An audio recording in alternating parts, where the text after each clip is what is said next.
भीड़ हमेशा उस रास्ते पर चलती है जो रास्ता आसान लगता है, लेकिन इसका मतलब यह नहीं कि भीड़ हमेशा सही रास्ते पर चलती है।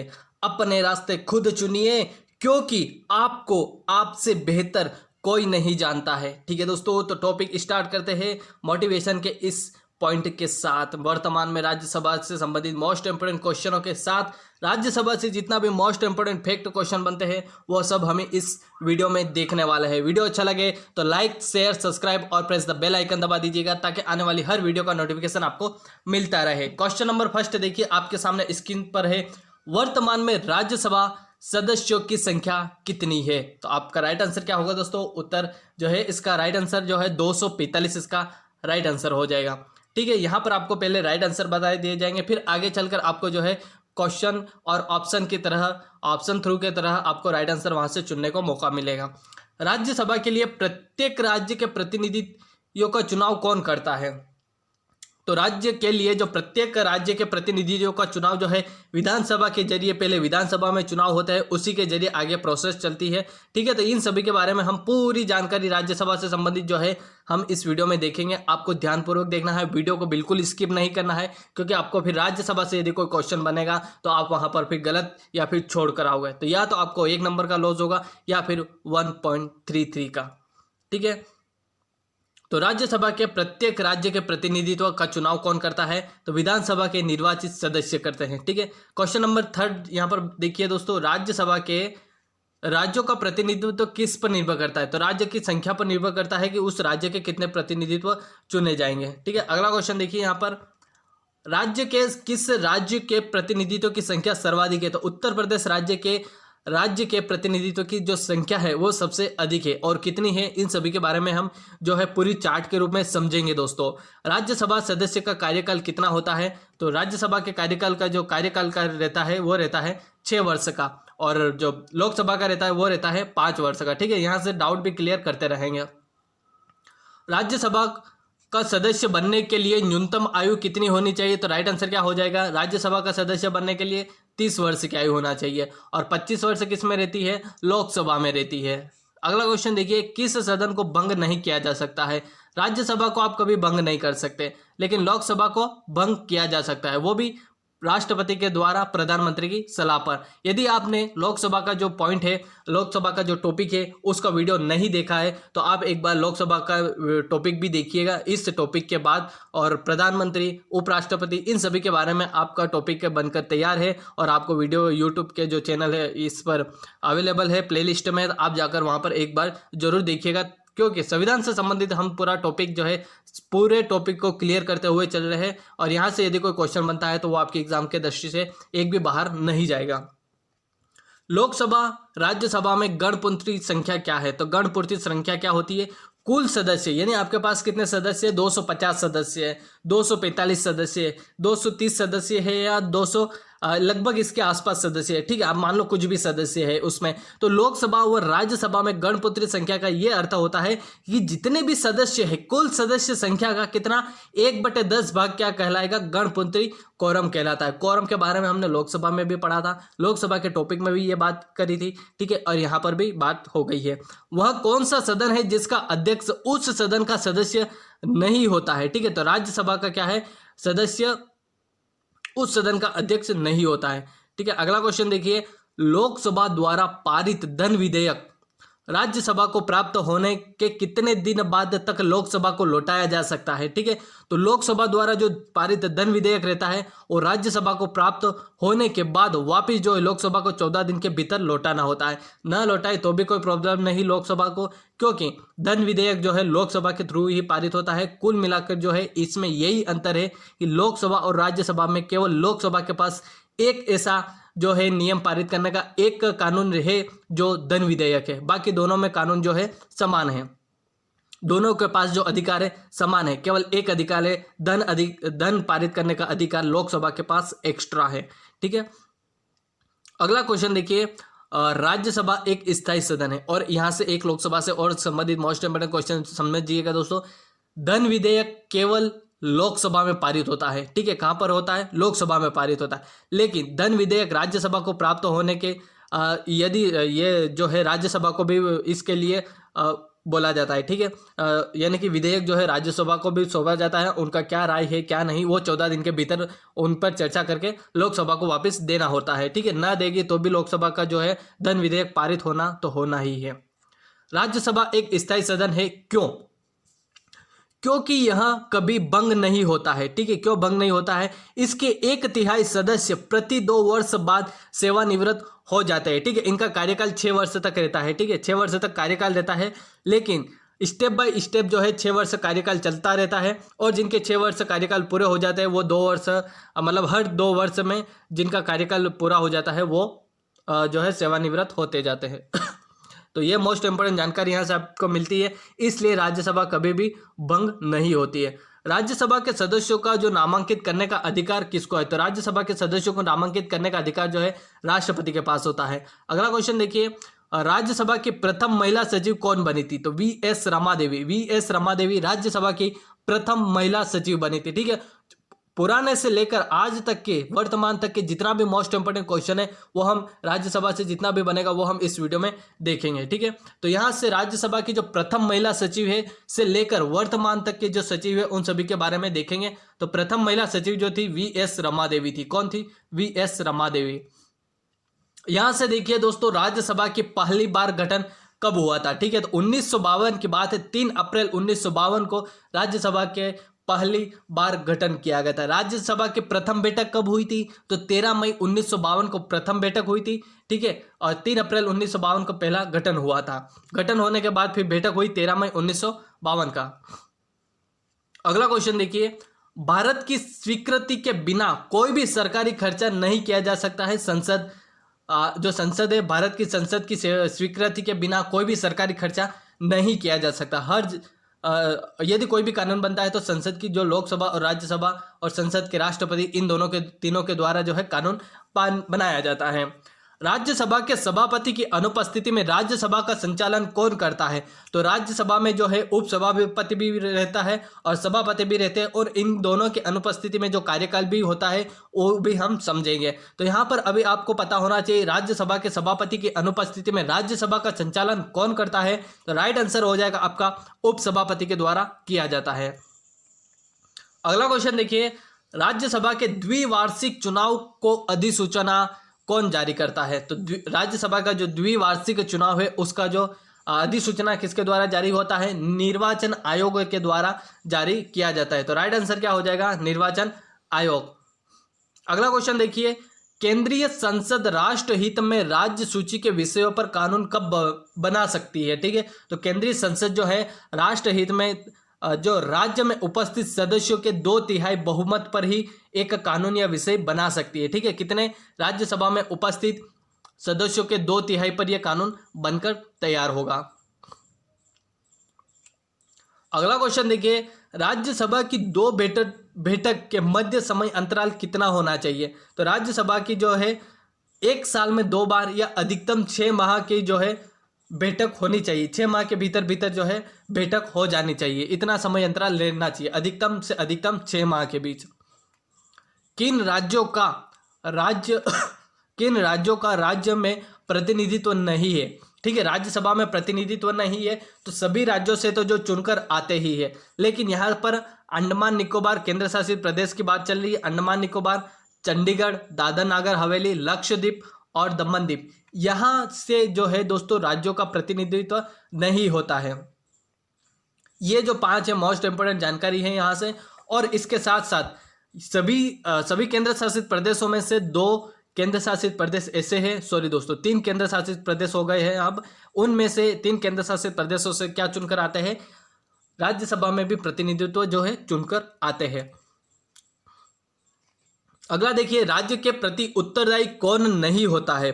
तो मंत्रिपरिषद जो है राज्यसभा के प्रति उत्तरदायी बिल्कुल नहीं होते। ठीक है, राज्यसभा जो है के प्रति जो मंत्रिपरिषद है वो उत्तरदायी नहीं होते। अगला क्वेश्चन देखिए, भारत के कौन से प्रधानमंत्री राज्यसभा के सदस्य रहे हैं? ठीक है, जो प्रधानमंत्री थे राज्यसभा से चुने गए थे, लेकिन वो क्या बने थे? प्रधानमंत्री बने थे, यानी कि मंत्रिपरिषद से इनका संबंध हुआ था। तो भारत में कौन से प्रधानमंत्री राज्यसभा के सदस्य रहे? श्रीमती इंदिरा गांधी और मनमोहन सिंह। ठीक है, श्रीमती इंदिरा गांधी और मनमोहन सिंह, ठीक है, ये दोनों क्या रहे, प्रधानमंत्री रहे किस से, राज्यसभा के सदस्य चलते हुए। और अगले क्वेश्चन जो मोस्ट इंपोर्टेंट क्वेश्चन है, यहाँ से देखिए आप, काउंसिल ऑफ स्टेट, ठीक है, ऐसे ऐसे वर्ड भी है जो आपको ध्यान रखना बहुत जरूरी है। यदि आपसे एग्जाम में पूछा भी जाए तो आप यहाँ से एक भी क्वेश्चन जो है आउट ऑफ नहीं रहेगा। बस ये है कि क्वेश्चन थोड़ा घुमाकर मिल सकता है आपको। काउंसिल ऑफ स्टेट का हिंदी नाम राज्यसभा कब पड़ा? 23 अगस्त की बात है दोस्तों, 23 अगस्त 1954 को राज्यसभा के सभापति ने सभा में एक घोषणा की, काउंसिल ऑफ स्टेट को अब हिंदी में राज्यसभा कहा जाएगा। ठीक है, कब की बात है? 23 अगस्त 1954 आपका राइट आंसर हो जाएगा। अगला क्वेश्चन देखिए, राज्यसभा के पहले सभापति कौन थे? तो डॉक्टर एस राधाकृष्ण जो थे राज्यसभा के पहले सभापति थे। राज्यसभा के पहले उपसभापति की बात कर ली जाए यहाँ पर, तो राज्यसभा के पहले उपसभापति कौन थे दोस्तों? श्री एस कृष्णमूर्ति राव, श्री एस कृष्णमूर्ति राव, जो 1952 से 1956 और फिर जो दूसरी राज्यसभा में 1956 से 1962 तक इनका कार्यकाल रहा था। ठीक है, अगला क्वेश्चन देखिए यहाँ से, राज्यसभा के कौन से सभापति लगातार 2 कार्यकाल तक इस पद पर रहे? ठीक है, तो कौन कौन से हैं? राधाकृष्ण जो राज्यसभा के पहले सभापति थे, जो लगातार 2 बार जो है राज्यसभा के सभापति रहे हैं। उसके बाद मोहम्मद हामिद अंसारी का कार्यकाल देखिए 2007 से 2017, यानी पहली बार जो है 2007 से 2012 तक इनका कार्यकाल रहा। उसके बाद 2012 से 2017 तक इनका कार्यकाल रहा। फिर ये भारत के उपराष्ट्रपति भी रहे। तो इन संबंधित जो है मोहम्मद अंसारी और राधाकृष्ण जो है भारत के सभापति लगातार 2 कार्यकाल तक चुने गए थे। ठीक है, अगला देखिए, सभा की संरचना कैसे होती है और इनसे मोस्ट इंपोर्टेंट जानकारी यहाँ से आपको मिलती है। राज्यसभा के सदस्यों की अधिकतम संख्या कितनी होती है और वास्तविक संख्या क्या है, इन सभी के बारे में आपको पता होना चाहिए। तो 250, जिसमें से 238 सदस्य निर्वाचित किए जाते हैं और 12 सदस्य राष्ट्रपति द्वारा नाम निर्देशित किया जाता है। तो ये जो है अधिकतम संख्या है आपकी 250, जिसमें से 238 सदस्य निर्वाचित प्लस 12 भारत के राष्ट्रपति द्वारा निर्देशित किए जाते हैं। उसके बाद यदि वास्तविक की बात कर ली जाए, वास्तविक वर्तमान में क्या है, तो 243, 245 तो वास्तविक में अभी राज्यसभा के सदस्य है, जिसमें से 233 क्या है, 233 सदस्य निर्वाचित होते हैं और 12 सदस्य की बात कर ली जाए जो नामित होते हैं। तो यह मोस्ट इंपोर्टेंट आपको जानकारी जो आपको पता होना चाहिए। राज्यसभा के प्रत्येक राज्य की बात कर ली जाए तो यहाँ पर आपको बताते हैं स्टेप बाय स्टेप कौन कौन से राज्य से कितने जो है स्थानों से जो है चुनाव के दौरान, विधानसभा चुनाव के दौरान राज्यसभा में जो है प्रतिनिधित्व चुनकर आते हैं। फर्स्ट है आंध्र प्रदेश। आंध्र प्रदेश से 11 जो है 11 स्थानों की संख्या, यानी कि 11 जो है प्रतिनिधित्व चुनकर आते हैं। अरुणाचल प्रदेश से कितने आते हैं? 1 आता है। असम से कितने आते हैं? 7 आते हैं। और बिहार की बात कर ली जाए, बिहार से 16 आते हैं। लेकिन सबसे ज़्यादा कहाँ से आते हैं? उत्तर प्रदेश से आते हैं, जिन्हें हम देखेंगे। छत्तीसगढ़ से कितने आते हैं? 5 आते हैं। गोवा से 1, गुजरात से 11, हरियाणा से 5 और हिमाचल प्रदेश से 3, जम्मू कश्मीर से 4। लेकिन जम्मू कश्मीर एक अलग पॉइंट ऑफ व्यू जिससे देखेंगे, यहाँ से मोस्ट इंपोर्टेंट जानकारी निकल कर आएगी। झारखंड से 6, क्योंकि जम्मू कश्मीर अब क्या रहा है, एक केंद्र शासित प्रदेश बन गया है। और कर्नाटक से कितने आते हैं? 12 आते हैं। अगला देखिए, केरल से 9 चुनकर आते हैं। मध्य प्रदेश से 11, महाराष्ट्र से 19, मणिपुर, मेघालय, मिजोरम से कितने हैं? 1, नागालैंड से 1, राष्ट्रीय राजधानी जो नई दिल्ली से बात कर ली जाए तो 3, पांडुचेरी से 1, उड़ीसा से 10, पंजाब से 7, राजस्थान से 10, सिक्किम से 1। इन सभी को आप नोट करिएगा। तमिलनाडु से 18, मैं फास्ट बताऊंगा क्योंकि यहाँ पर टाइम बहुत ज़्यादा हो जाएगा। ठीक है, और तेलंगाना से 7। ठीक है, तो मोस्ट इंपॉर्टेंट यहाँ से और बचे हुए हैं त्रिपुरा 1 और उत्तरांचल 3। और मोस्ट जो है अपना उत्तर प्रदेश, जहाँ ये आपको याद रखना बहुत जरूरी है, उत्तर प्रदेश से 1 जो है राज्यसभा में और लोकसभा में 80 जो है सर्वाधिक, सबसे अधिक जो किसी भी राज्य या केंद्र शासित प्रदेश से चुनकर आने वाले में बात कर ली जाए तो 31 जो है सर्वाधिक सीटों की संख्या उत्तर प्रदेश, और लोकसभा में 80 जो है सीटें उत्तर प्रदेश से बनकर आती है। पश्चिम बंगाल से है 16। अब यहाँ पर वर्तमान में संघ राज्य क्षेत्रों से कितने सदस्य निर्वाचित होते हैं यानी कि केंद्र शासित प्रदेशों की बात चल रही है। केंद्र शासित प्रदेशों में पहले जम्मू कश्मीर जो क्या था, एक राज्य था, लेकिन अब क्या बन गया है, चार जो है जम्मू कश्मीर से एक जो है केंद्र शासित प्रदेश के रूप में चुनकर प्रतिनिधित्व आते हैं। तो दिल्ली से जो केंद्र शासित प्रदेश में पहले 2 केंद्र शासित प्रदेश से राज्यसभा में सदस्य चुनकर आते थे, लेकिन अब जो 3 केंद्र शासित से प्रतिनिधित्व चुनकर आते हैं, 3 दिल्ली, 1 पांडुचेरी, 4 जम्मू कश्मीर। अन्य संघ राज्य क्षेत्रों का राज्यसभा में प्रतिनिधित्व नहीं है, केवल ये 3 ही जो है वर्तमान में अभी चुने जाते हैं। इन्हीं 3 जो है केंद्र शासित प्रदेशों से चुनकर राज्यसभा में प्रतिनिधि आते हैं। राज्यसभा का स्थायी निकाय क्यों कहा जाता है? क्योंकि यहाँ पर देखिए आपको बताते हैं, राज्यसभा का विघटन नहीं होता है। इसके 1/3 सदस्य प्रत्येक 2 वर्षों में सेवानिवृत्त होते हैं, और जिस वर्ष सेवानिवृत्त होते हैं उसी वर्ष क्या है, फिर से जुड़ जाते हैं, फिर नए आते हैं, फिर रिटायर होते हैं, फिर आते हैं, फिर सेवानिवृत्त होते हैं। ये सभी इनका प्रोसेस चलती रहती है। तो ये कभी भी क्या है जो है इसका स्थायी निकाय कहा जाता है, क्योंकि यह कभी विघटन नहीं होती है। अगला देखिए, राज्यसभा के सदस्य का कार्यकाल कितना होता है? तो राज्यसभा का कार्यकाल कितना होता है? सामान्यतः एक सदस्य का निर्वाचन 6 वर्षों के लिए होता है, ठीक है। परंतु किसी मध्य अवधि चुनाव में निर्वाचित सदस्य सिर्फ शेष अवधि के लिए ही सेवारत होते हैं, ठीक है। 6 वर्षों के लिए होते हैं, लेकिन जिसका कार्यकाल कंप्लीट हो जाता है वो हर 2 वर्ष के बाद जो है 1/3 समय में सेवानिवृत्त होकर चले जाते हैं। राज्यसभा की बैठक कराने के लिए गणपूर्ति कितनी होती है? तो राज्यसभा की जो है गणपूर्ति की बात कर ली जाए तो 25 सदस्य, यानी कि 250 आपके पास क्या है राज्यसभा के सदस्य, उसमें से 1/10 हमेशा गणपूर्ति के लिए चुने जाते हैं। 1/10 की बात कर ली जाए तो कितना हो जाएगा, 1/10 भाग 250 का, यानी कि 25 सदस्य जो है यहाँ से निकल कर आते हैं गणपूर्ति कोरम के लिए। सभा में किस दल के अधिक सदस्य है? तो सभा में राज्यसभा हो या लोकसभा हो, इसमें अभी वर्तमान में भारतीय जनता पार्टी के अधिकतम सदस्य है। राज्यसभा के अधिकारी की बात कर ली जाए, क्या क्या अधिकार कौन कहां से चुनकर आ रहे हैं, और अभी जो राज्यसभा चली इनसे कौन क्या है, इन सभी के बारे में आपको बता रहे हैं। राज्यसभा के सभापति के रूप में कौन कार्य करता है? तो उपराष्ट्रपति, और राज्यसभा के पदेन सभापति जो होते हैं वो राज्यसभा के सभापति के रूप में कार्य करते हैं। भारत के उपराष्ट्रपति का निर्वाचन कैसे होता है? ठीक है, तो उपराष्ट्रपति का निर्वाचन संसद के दोनों सदनों से मिलकर बनने वाला निर्वाचन मंडल के सदस्यों द्वारा अनुपातिक प्रतिनिधित्व प्रणाली के अनुसार एकल संक्रमणीय मत द्वारा जो है उपराष्ट्रपति का निर्वाचन होता है। किस विधि द्वारा? आपको इतना याद नहीं रखना है, आपको ध्यान रखना है एकल संक्रमणीय मत पद्धति, और सदन दोनों मतलब सदन के दोनों सदनों से मिलकर यहाँ पर उपराष्ट्रपति चुना जाता है।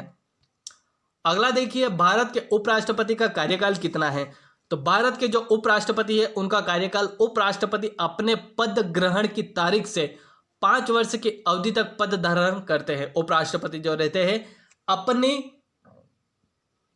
पद ग्रहण जो तारीख है उससे अगले 5 वर्ष तक जब उनका कार्यकाल पूरा हो जाता है तब तक पद धारण करते हैं। ठीक है, इस समय राज्यसभा के सभापति कौन है? आप सभी को पता है, श्री एम वेंकैया नायडू, जो वर्तमान में भारत के उपराष्ट्रपति हैं। उपसभापति का निर्वाचन कैसे होता है? ठीक है, सभापति का तो आपका बता दिया गया है। उपसभापति का निर्वाचन जो है राज्यसभा के सदस्यों द्वारा राज्यसभा के सदस्यों में से किसी सदस्यों में से किसी का किया जाता है। ठीक है, यानी कि किसी को भी चुन लिया जाता है। उपसभापति के दायित्व क्या है? जिस समय सभापति का पद रिक्त हो, ठीक है, जिस समय सभापति जो रहते हैं उनका किसी कार्यवाही से कहीं बाहर हो या फिर तबीयत खराब हो जाए, और अतिरिक्त कार्यभार जो है किसको दिया जाता है? उपसभापति को दिया जाता है। और उनका कार्य होता है ऐसी अवधि के दौरान जब उपराष्ट्रपति राष्ट्रपति के रूप में कार्य कर रहे हो अथवा राष्ट्रपति के कृत्यों का निर्वहन कर रहे हो, उस समय सभापति के पद का दायित्व उपसभापति का निष्पादन किए जाते हैं।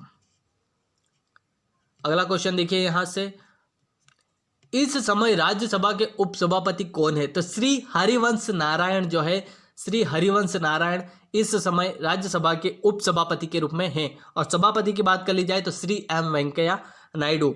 इस समय सभा के नेता कौन है? तो सभा के नेता है श्री थावरचंद गहलोत जी। श्री थावरचंद गहलोत जी जो है वर्तमान में क्या है, इस समय जो है सभा के सभापति नेता है। विपक्ष का नेता कौन है? वर्तमान में राज्यसभा के विपक्ष का नेता जो है गुलाम नबी आज़ाद। यहाँ से मोस्ट इंपोर्टेंट क्वेश्चन है, यहाँ से गुलाम नबी आज़ाद के बारे में बहुत सी बार क्वेश्चन में पूछा हुआ है। इस समय राज्यसभा के सभा के महासचिव कौन है? तो श्री देश दीपक वर्मा जो है मोस्ट इंपोर्टेंट क्वेश्चन है, यहाँ से राज्यसभा के महासचिव है।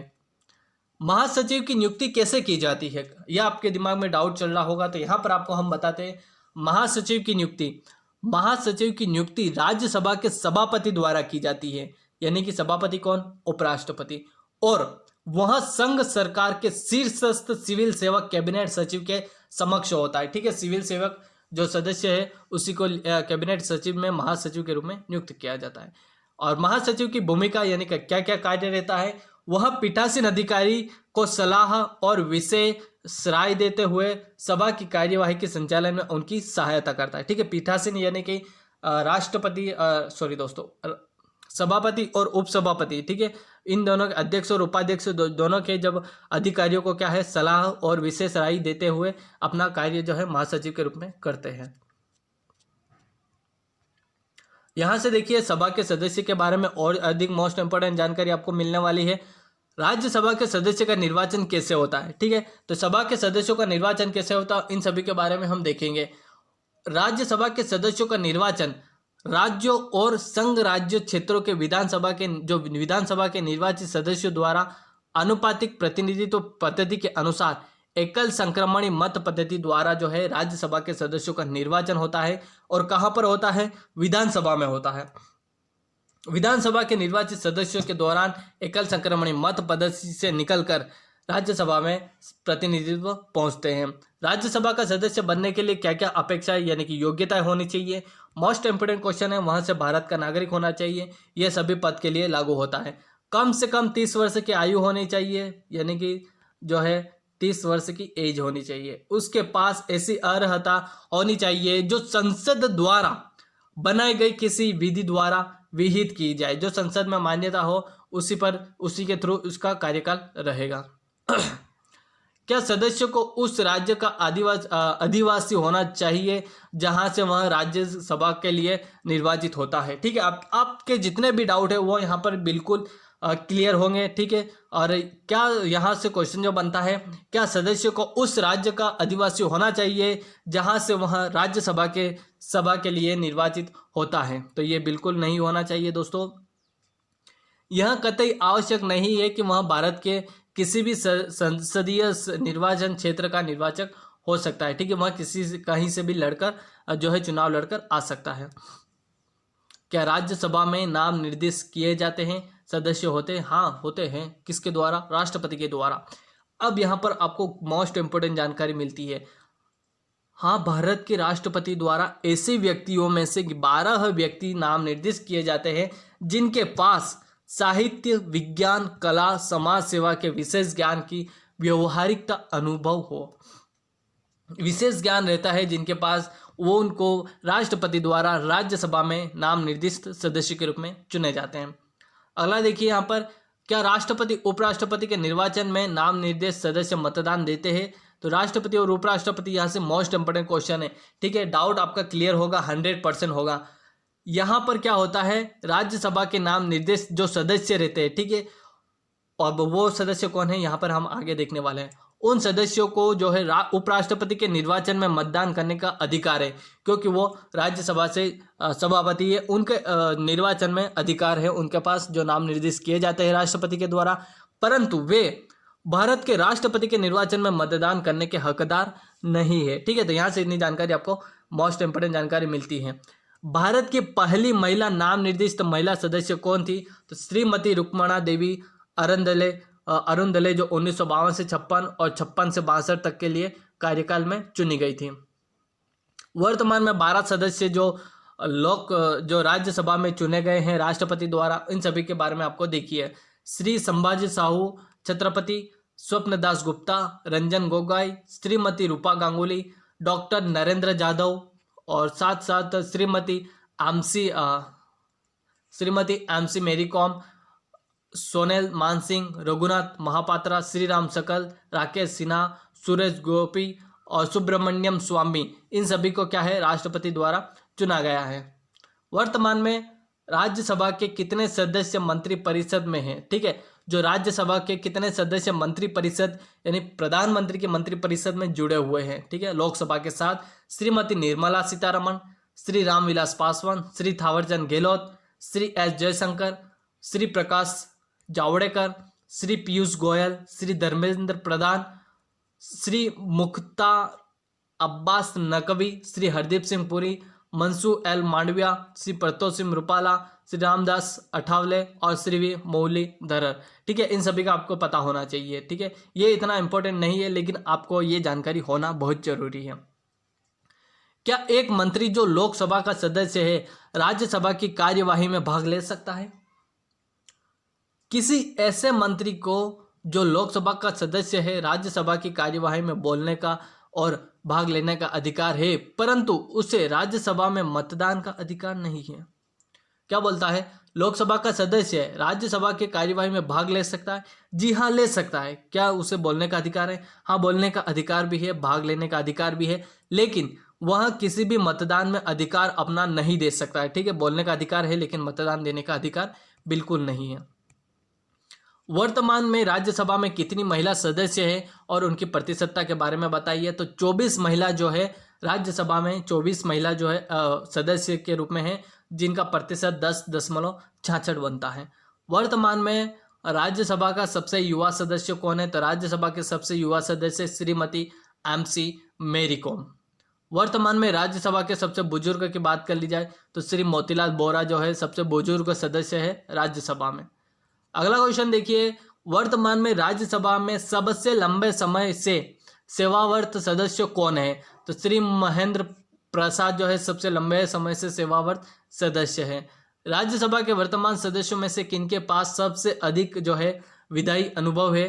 तो श्री शरद पवार के पास सबसे अधिक विधायी अनुभव है। ठीक है, सबसे अधिक विधायी किनके पास है? श्री शरद पवार के पास है। तो ये जो है मोस्ट इंपोर्टेंट क्वेश्चन की क्लास रही है। राज्यसभा का जो है टॉपिक भी यहाँ पर खत्म होता है। आपको यहाँ पर वीडियो अच्छा लगा हो तो लाइक शेयर सब्सक्राइब और प्रेस द बेल आइकन दबा दीजिएगा ताकि आने वाली हर वीडियो का नोटिफिकेशन आपको मिलता रहे। मिलते हैं नेक्स्ट वीडियो में, तब तक के लिए जय हिंद जय भारत।